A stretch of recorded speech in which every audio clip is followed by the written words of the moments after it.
back, guys. Thank you for coming back. This episode 177, Eskwilax Hour. Danny Brown, just right here, just chopping it up, getting all the great info, dropping that knowledge on the art, his art, and his journey through art. So, I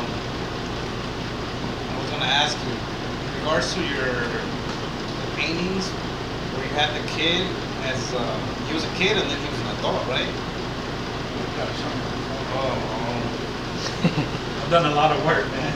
okay. Well, I mean, let me just ask you, like, how do you choose the narrative for your current paintings right now? So like I was talking about earlier, like the idea of language. So I'm trying to figure out universal ideas or ideas that are innate. Like I know like good and bad are subjective, but like I feel like there's certain ideologies that transcend culture, like family, health, well-being.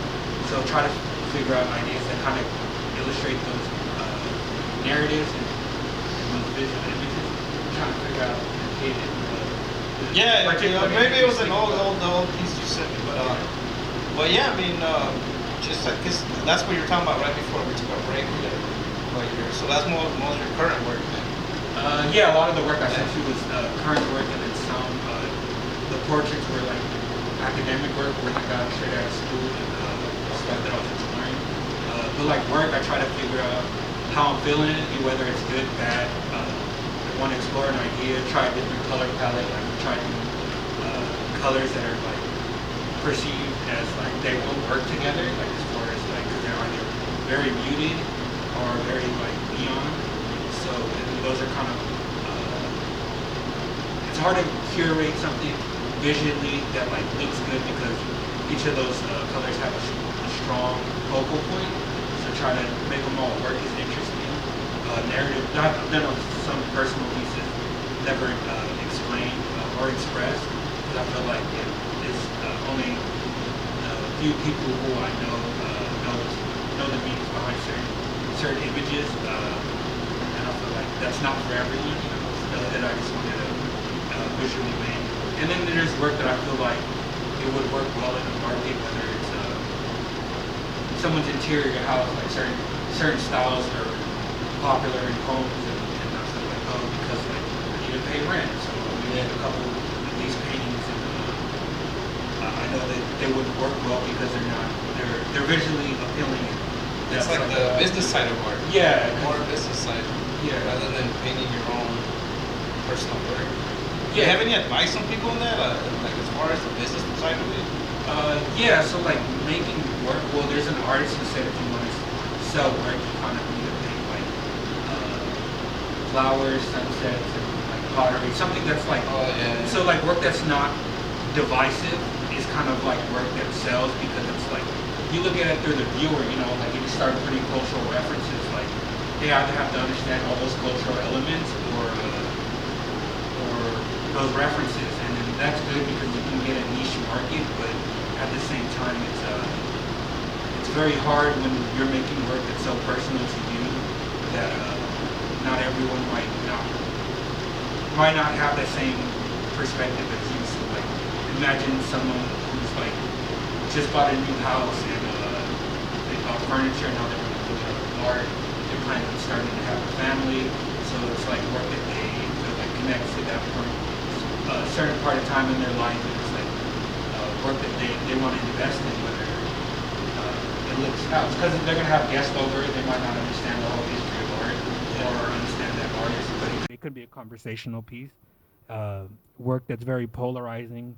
It's harder to move unless they have a niche community where they can talk about like specific references or like this artist did this during this time and I like this work, and that goes to like your collectors and who they are. But if you're looking to market through like a vast majority, it's kind of like what's universal to everyone and everyone can relate because if you weren't there, can the work speak or convey the message that you're trying to put out, you know?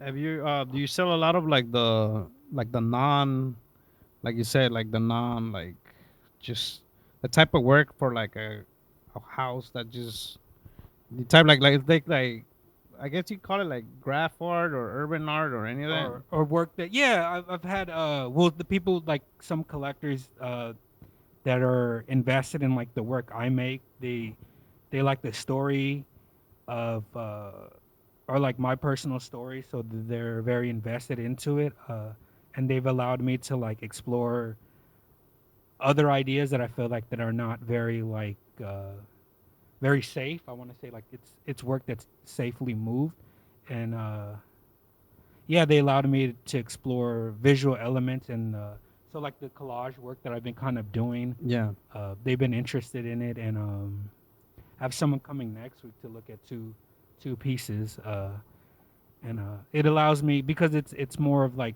the artist as opposed to the artwork, and you know because of social media or like the internet, like it can there's more factors of like people looking at you, they might like support you and then stay around, I sometimes I don't know who buys the work, but and then sometimes I've had people want to meet me, but sometimes I'm kind of like scared because I might say the wrong thing, and yeah. I might, The I don't art know. and the artist are Yeah, two. yeah, because Yeah, it's or it might not live up to the expectations of like what they perceived, or this image.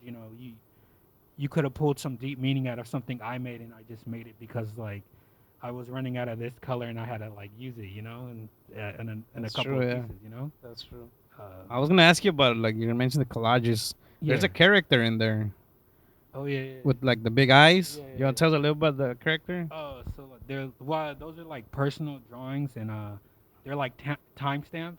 Okay. So like these are like, because I feel like through the internet we're kind of there's social media, so there's like a digital footprint, and there's also like photos. Like you take photos as kids. There's also like MySpace days, Facebook, and all that.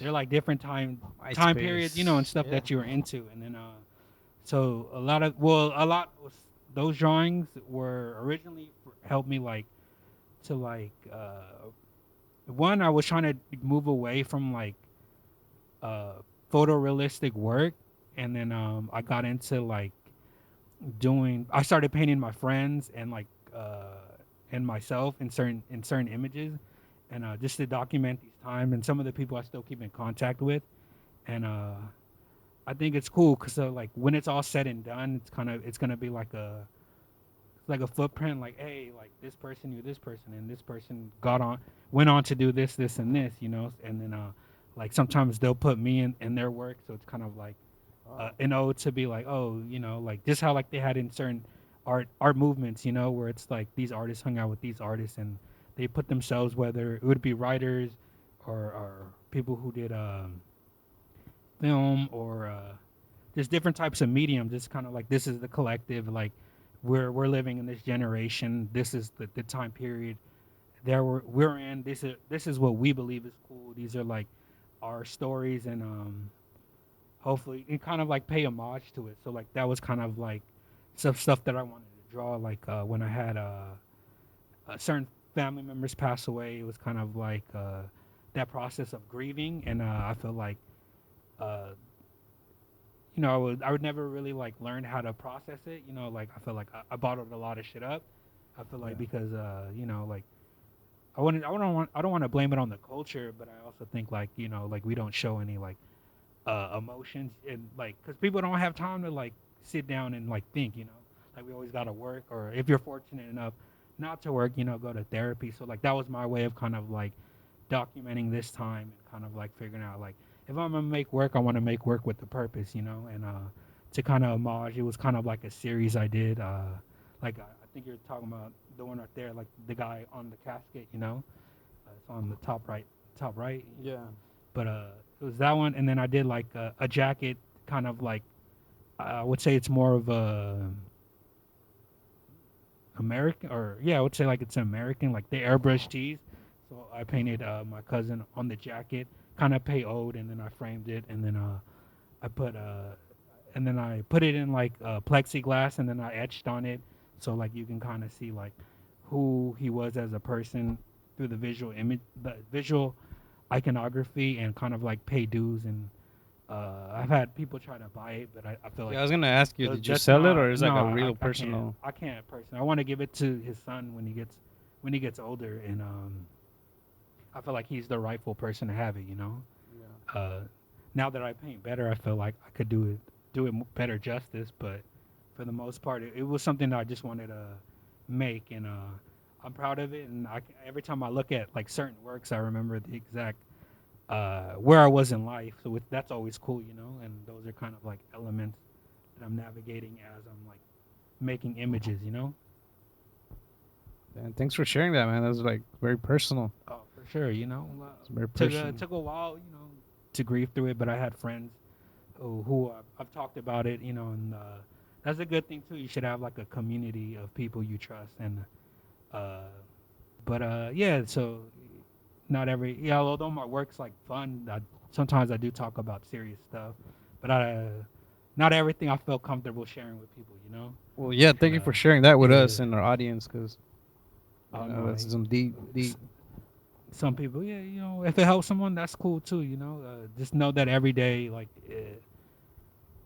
you know, you, like, it gets better. Like, yeah, although you might see like things are like not good, like tomorrow's a new day. You got 24 hours.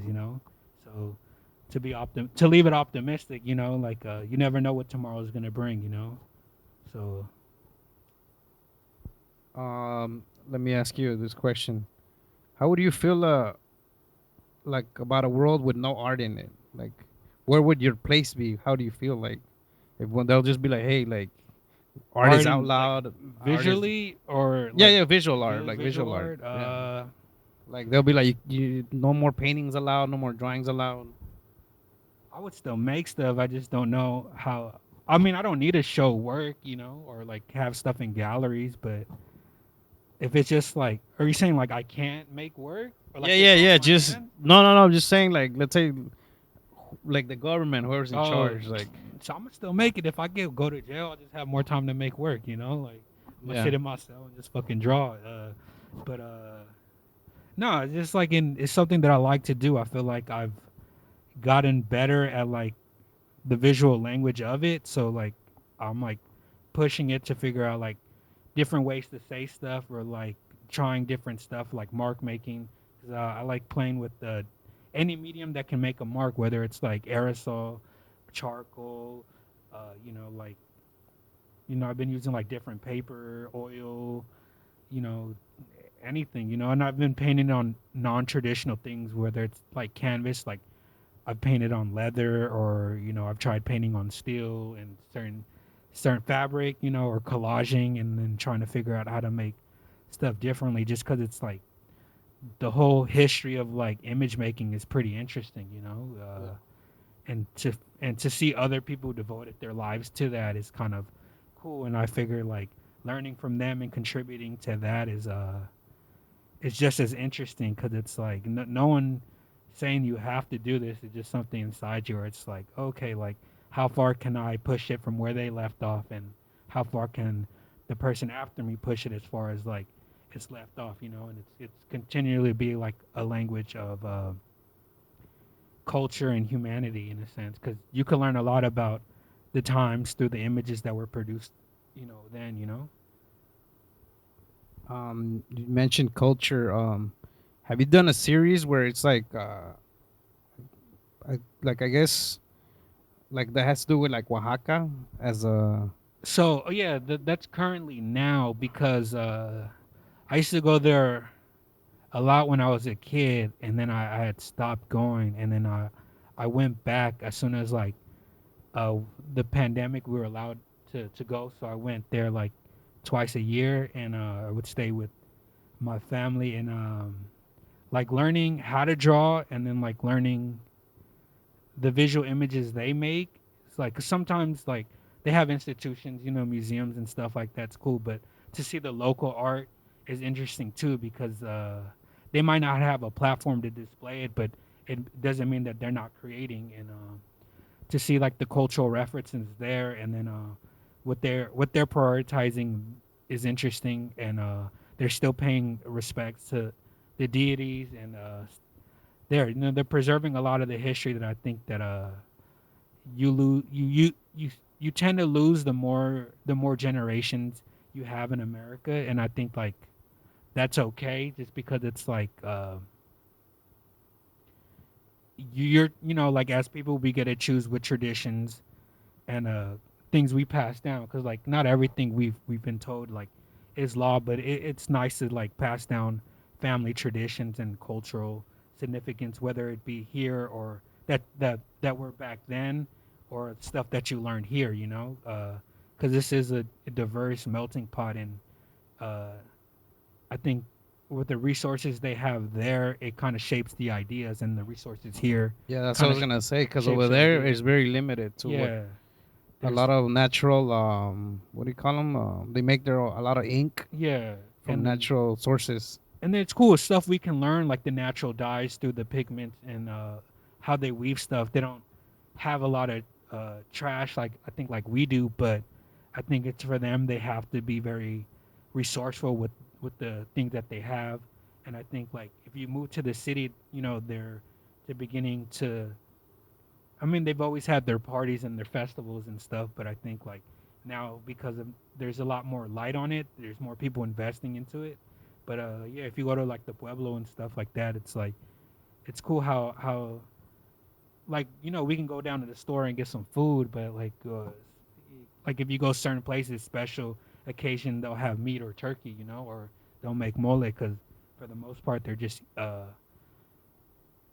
because the farm is, you got to walk over there. Sometimes the water is a luxury too, and Yeah, I think you're one of the only few people that has mentioned that yeah, the fact that out there a lot of people can only eat meat, or at least when I used to live there, yeah, you only eat meat like on Sundays, or you can or only when there's a special, shower yeah, because like the water, the sequías and all that. yeah, because somebody comes down and fills up the water tank, and then on top of that, like hot water. I mean, now like there's people investing, or like the families who have came to America have sent money back, and they were able to like buy plumbing or a heater for to take a shower. But I remember like as a kid, like you'd have to be very conscious of the stuff that you do, because like like I think I had a lot of luxuries growing in America, Yeah, like hot water, watching TV, like even internet. Like over there, like you got to pay for internet. It's expensive. Like how long you're on it. It's not here. Like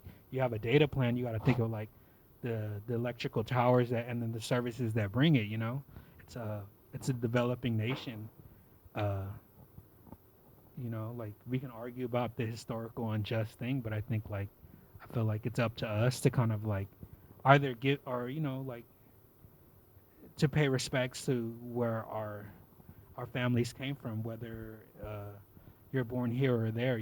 I think it's a cool. It's very insightful if you've had the luxury to go yeah. there, because you appreciate a lot of stuff you have here. And you said this series that you're doing, that a lot of that is incorporated into there, like visually. Yeah, so I'm like painting I'm like diving into like Latin culture, because I feel like it's very divisive. When I was staying in Pico Union, I was surrounded by a lot of like Central Americans, Yeah, and I feel like they have they have like just as rich culture as us, and like we're like Zapotec, but you also got to think of like the empires like the Inca and stuff like that. Like they've contributed a lot to like history. I know like impeachment was started from like the Aztec people, and how like it was a ruling to like this person's causing treason, so they had a you know there was forms of government like that. I think that's interesting.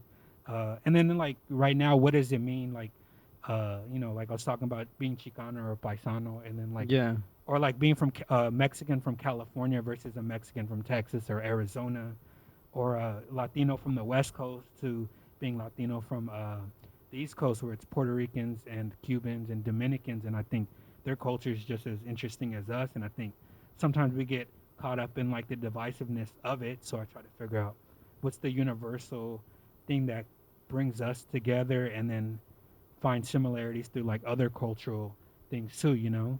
But yeah, like a lot of it's trying to figure out like a lot of innate ideas, and I try to pay respects to the indigenous people that came before us, because I think if it's not preserved, then it's gonna get erased. And history has a pretty good track record of like not telling the whole truth. So I think as artists we have the luxury to kind of like uh, give our perspective because we can only speak for ourselves, and I might not be right. Like some that's why like another person can make a visual image to challenge that idea, and then now we could have dialogue. I'm not saying everything I do is like 100%, but I'm exploring these ideas in hope that other people can have a conversation around it. Because I think the image you sent us was of the is it Tochli? I think Like so. the rabbit in the moon. I don't Damn, know. I That's gotta. what it kind of Yeah. I gotta. from as a I guess as a viewer looking at the painting. That's kind of what Yeah. I interpret it as. Might be wrong. Yeah, I don't remember if I sent it. I think I sent it through an email. Yeah, but The rabbit. See, I got him right here now. So, is it this one? where did it go? This one. Okay. Oh no, that's Cholo. Okay, The see. dog. Yeah, yeah, Yeah, yeah, yeah. yeah. So those are, I think the, yeah. So like it was like two series. I did one of the alligator and then one of the dog, just because like I like the metaphor for dogs and use images before and how like there's certain stories attached to that, and it's a very iconic image. So I wanted to use that image for an idea because on the back of the drawings I also do like little doodles, and they're kind of like references to other paintings or just like jokes that I'll have like in the studio with friends and stuff. And uh so yeah, like I remember on the back of that drawing is a like a family migrating to the US, and it was kind of Oh, like in a sense of like look after for the people who didn't make it, because the story's kind of like the dog can go to the underworld and like pick up the skeletons who never kind of like crossed. So it was kind of like if I mean, just like the stories around it. So it was just that, and yeah, and I did that one in widgets, so it was around there, and is that was that at a exhibit or you still have no, that it was piece? in the studio, but yeah, it's stored in a warehouse where yeah you can buy it. Where I sent you the link where you can buy it, but Um, is that something we can share later on the show, like the image, so they know what we're yeah talking? yeah yeah yeah. Okay, Feel all free to right, use that's any of good. the images I sent you. Yeah, okay. Yeah, so they have like a clear, cause like I said, cause when I looked at it, I interpreted it as a different. But now Yeah that you're here telling us about it, I'm just yeah like, oh wow, yeah the way you're saying how the migrants, not all of them make it, and yeah then that's what the yeah. shola represents. Well, yeah, it's a dog that can go down and get the bones and kind of like you know That's in the Mexica or Aztec culture. yeah, and then but yeah, because there's like I'm still trying to learn it too, because like they said the world is kind of built in multiple times where it'd be like through different gods came and then kind of like they didn't do it right, so they had to destroy it and make the world again. And those are interesting fables, just because it's like there's no way to tell if there were if any of this is true because we weren't there, and the stuff that was there like it either got burned or destroyed, so we don't know the whole truth. But stuff that's passed down through like stuff that's preserved and like stories we heard like are true too. And Like the codices, no, the few codices that are left. yeah. So it's kind of cool to kind of see. Then you'll ask people, and you hear different stuff, but like it's up to you to try to figure out how you want to piece it together with the information you have. Like just like any thesis. Yeah, because you got to think like in prehistoric times there were like uh, animals twice the size as they were now. So Yeah, like it wouldn't be uncommon that like you'll see a bat like 6 feet, like in the jungles or something. I think they were kind of those sculptures like the one I have here is the thunder god, the but cosijo. yeah, Is it? yeah, it's before because you know how it's two deities, so it's the son of it. Okay. But so yeah, so like it was there to kind of like we should be afraid of this because it's an animal, Yeah. and stuff like that. And because like they understood the dangers of it, they paid respect to it. So I think that stuff's kind of cool, and how like that became a thing. So now like a little understanding of how it was at that time. Animals they had to be cautious about, in the place that they were living and stuff like that. But yeah, it's cool. I'm still learning. It's interesting. Also, because it's the Olmecs, the Toltecs, the Zapotecs. Yeah. They have their own they have their own history, and then like the tribes, and it's hard to like decipher if you don't know the original language. To get 100% accuracy of. And you're gonna explore all of that in this series as you go. Well, I'm trying to like Yeah. as I'm learning more about other cultures and as well as my own. I'm trying to incorporate it into like the visual images I'm making now, and it That, could be a while. I might just like do this for like the rest of the month, and I might get inspired by like looking at something because like as you can see, like I start at like I'll throw a bunch of stuff on the wall and then try to fill it up. Like I bought a new cloth thing and I gotta buy stretchers for it. So like yeah. as I'm working on certain things, I'll jump into other things, just kind of like explore, Or if I hit a wall and I don't know how to finish this painting, let me Yeah. start on something else, and then that idea might lead to other things. But certain stuff I have in the back burner that I want to create. And cause our chat's coming almost to an end. Yeah. Sorry to cut you off.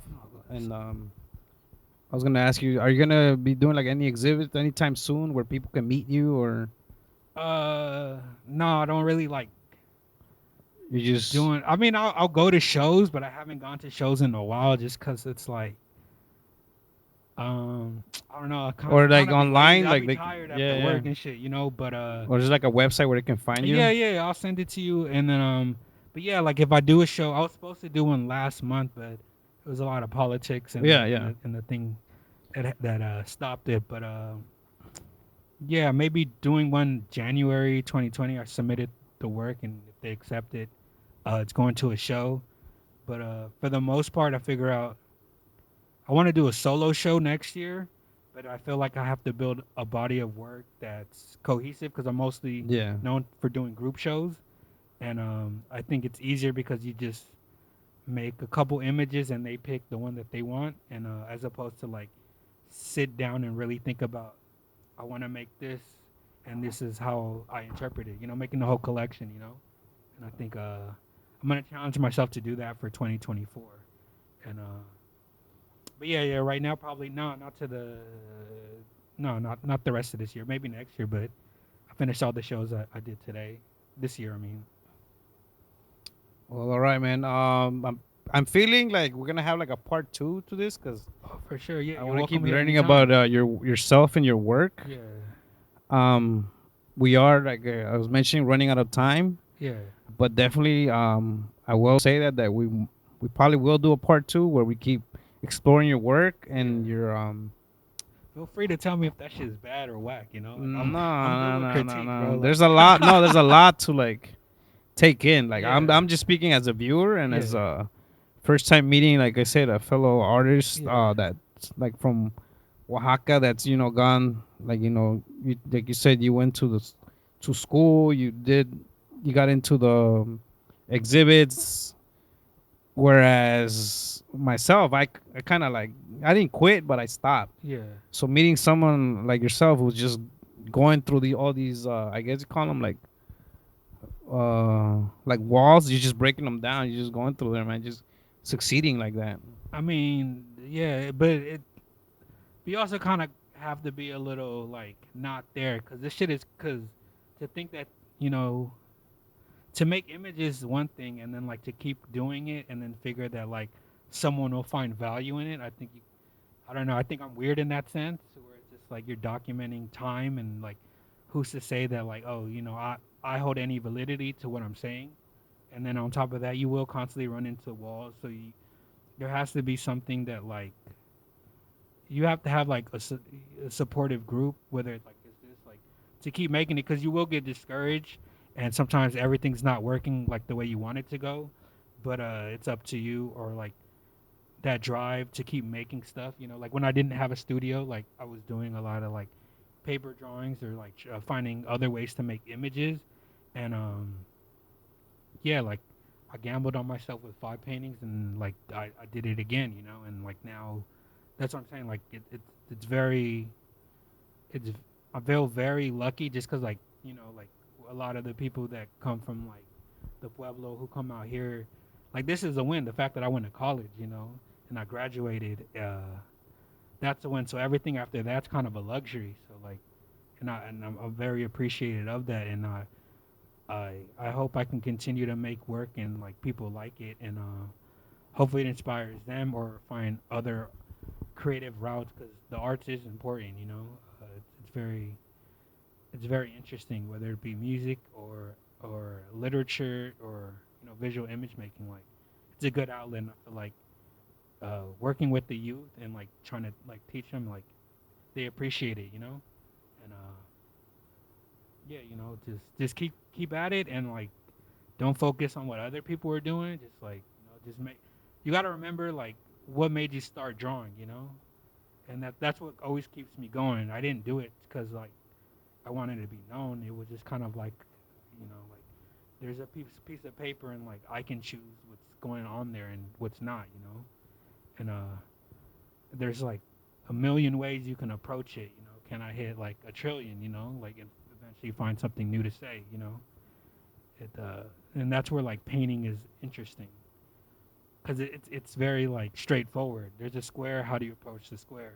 Or if it's not a square, then like it's a pigment or found objects on a wall. Because as soon as you take it out, you can argue it's a sculpture. And then that has its own history in it too. Or if you're doing performance art, how do you monetize that? And you can't be everywhere in the room to get a perspective on it. So yeah, just like just find out what like you want to say and how you want to say it, or just like just make shit. Just that's the easiest way to do it. Just pick up a paper, copy paper, and just fucking draw. Like it don't gotta be a masterpiece. Just do it.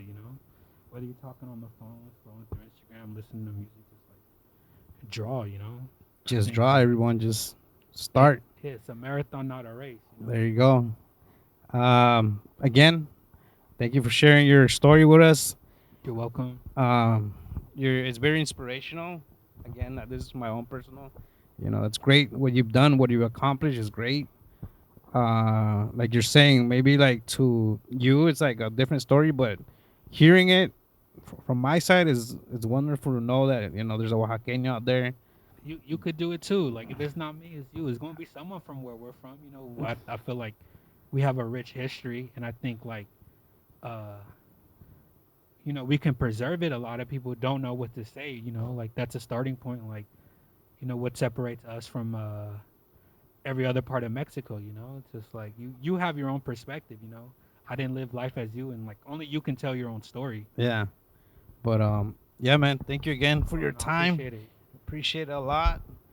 And as I was saying, there's a lot more left to what is it? There's left to be said. So Yeah, we're we could gonna do try it. to do a part two Yeah. down the line. And I'm gonna have to say goodbye to the audience. There's been a talk with Danny Thank Brown, y'all. the Eskwilax Hour 177. Thank you, co-producer Hoken back there, uh, Jackie back there, Cruz back there. Thank you guys for coming through. The other homie back there, I don't want to Shout know. out Yeah. Edson. Huh? Edson. Okay, I didn't want to put it out there. Edson, Yeah, they're all talented people behind very the camera. talented people. Thank you guys for supporting us. It's people like yourself, the viewers, that keep us going. This has been Eskwilax Hour 177.